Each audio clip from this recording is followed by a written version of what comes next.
시청자 여러분 안녕하십니까? 뉴스 속 날씨 윤유라입니다. 학창 시절에 우리 개구리와 박쥐 등 동물들 겨울잠 그러니까 동면을 한다고 배웠죠.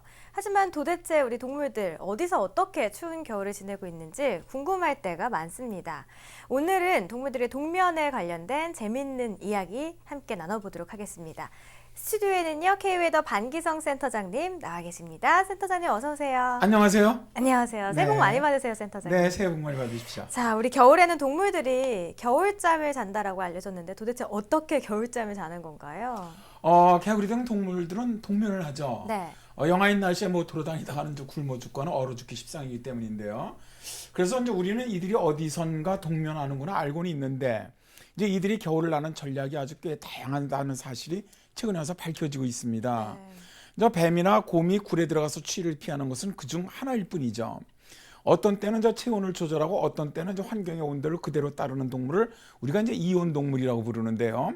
대표적인 동물로 햄스터나 다람쥐, 박쥐 등 일부 동물들은 외부의 온도가 낮아지면 스스로 체온을 섭씨 3도 정도까지 낮춰서 겨울잠을 잡니다. 동면할 때는 체온을 내린다는 것인데 뭐 박쥐의 경우 주위 온도와 비슷하게 체온을 내리면 맥박스는 평소보다 100분의 1로 줄어든다래요.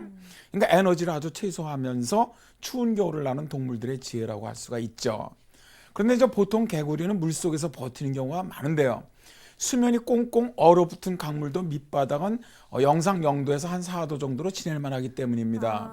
한편 뭐 땅을 팔 수 있는 두꺼비는 온도가 어느 점, 즉 0도 밑으로 내려가지 않는 땅 속으로 피하는 전략을 택하죠. 그러니까 겨울잠도 참 전략이 필요하군요. 여러 가지 동물들이 각각의 몸에 맞춰서 전략적으로 동면을 하고 있는데요. 자, 그런데 최근 동면 전략을 구사하는 개구리 중에 아예 그 동태가 되어버리는 스스로 얼어버리는 개구리가 있다고 들었습니다. 얼어버리면 좀 죽어버릴 것만 같은데 어떻게 이게 가능한 건가요?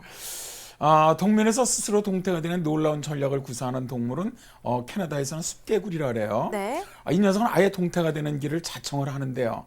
심장이 멈추는 것은 물론 뇌사 상태가 된다고 합니다. 캐나다의 카를레톤대 생화학자인 자넷 스트레이 교수는 20년째 숲개구리를 연구해 왔는데요.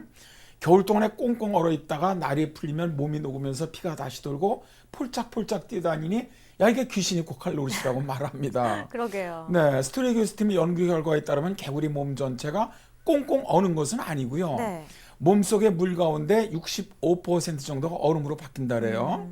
그러니까 주위 온도가 영하로 떨어지면 피부 아래부터 얼음 결정이 생기기 시작하면서 동시에 간에 저장돼 있던 녹말이 포도당으로 분해되고요. 혈당 수치가 평소의 100배 이상으로 급증한다고 합니다. 그럼 포도당은 혈관을 타고 주요 장기와 근육으로 이동해서 세포 속으로 들어가는데 이것은 세포가 얼지 않게 세포 속을 아주 진한 설탕물로 만들기 위해서라고 하죠. 네. 아시겠지만 뭐 소금물이나 설탕물이 0도가 돼도 얼지 않고 온도가 더 낮아야 얼지 않습니까? 그렇죠. 그래서 이것을 이제 어는 점 내림이라고 합니다. 세포가 포도당을 흡수하면 혈액 내에서는 농도가 떨어지므로 결국 혈관은 얼게 되면서 심장이 멈추게 된다는 것이죠. 또 이와 동시에 세포와 장기를 둘러싼 체강도 얼게 됩니다. 정말 신기하네요. 이렇게 설명을 들으면서도 어떻게 이게 가능한 걸까라는 생각이 들 정도인데 그리고 또 이제 얼었다 녹았다 하는 이런 과정에서 또 세포가 손상되지는 않을까 하는 걱정도 됩니다. 근데 이 캐나다에 살고 있는 숲 개구리 이야기를 듣다 보니까 궁금한 게 이런 개구리의 비밀을 조금 명확하게 알아낼 수 있다면 냉동 인간도 만들어낼 수 있지 않을까 하는 생각이 들거든요. 그렇습니다. 사실 이제 사람들이 고칠 수 없는 병에 걸린 후에 냉동인간으로 있다가 이제 의료기술이 발전한 후에 해동해서 병을 고치겠다는 욕심으로 지금 냉동인간들이 많이 탄생을 했죠. 네. 냉동인간에 대한 이야기는 20년 전에 개봉되었었던 멜 깁슨의 사랑 이야기가 있습니다. 뭐 사랑하는 여인 때문에 냉동인간 시험에 뛰어드는 주인공의 순애보적인 사랑이 아주 가슴에 와닿았던 영화이기도 하는데요. 미국에서는 67년에 냉동인간 실험을 시작한 이후 현재까지 33명 냉동인간을 보존하고 있다고 합니다. 그렇군요. 미국에 이미 33명의 냉동인간이 있다고 하니까 참 놀라운데 자, 그렇다면 냉동인간의 원리는 숲개구리와는 또 다를 텐데요. 어떤 방법으로 냉동인간이 생긴 건가요? 먼저 이제 심장을 멈추는 것과 동시에 체온을 30분 이내 동물의 동면온도와 같은 3도까지 낮춥니다. 네. 그 다음에 혈액을 모두 빼낸 뒤에 세포가 동파하지 않도록 동결 방지제를 주입을 하고요. 마지막으로 인체를 급속 냉각한 뒤 영하 200도에 가까운 질소 탱크에 보관합니다. 이들 냉동인간은 계획대로는 2030년쯤에 해동하기로 계획이 되어 있습니다. 그러나 이들이 무사히 깨어날지는 누구도 장담 못한다고 하죠. 그런데 냉동인간의 비용이 천문학적이라 그래요. 그러다 보니까 냉동인간을 만들어서 보관해주는 사업은 사기다. 뭐 이렇게 많은 과학자들이 이렇게 얘기하기도 합니다. 네. 또 얼리는 과정에서 몸속 세포가 모두 파괴됐기 때문에 다시 녹여봤자 회복 불능이라는 것이죠. 네.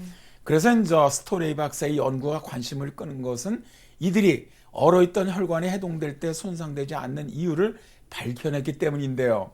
숲개구리 혈관벽에는 피브리노겐이라는 혈액 응고를 촉진하는 단백질이 아주 고농도로 존재한다래요. 네. 그런데 이 단백질은 해동 과정에서 혈관이 손상되면 즉시 내벽을 격자처럼 감싸서 피가 새지 않게 해서 혈관의 추가적인 파열을 막아준다고 합니다. 아, 그렇군요. 그러니까 정말 결정적인 게 이제 숲개구리의 그 동면 전략, 동태가 돼버리는 그 전략을 이용해서 정말 냉동 인간이 탄생이 된 거군요. 네네. 가능해진 거군요.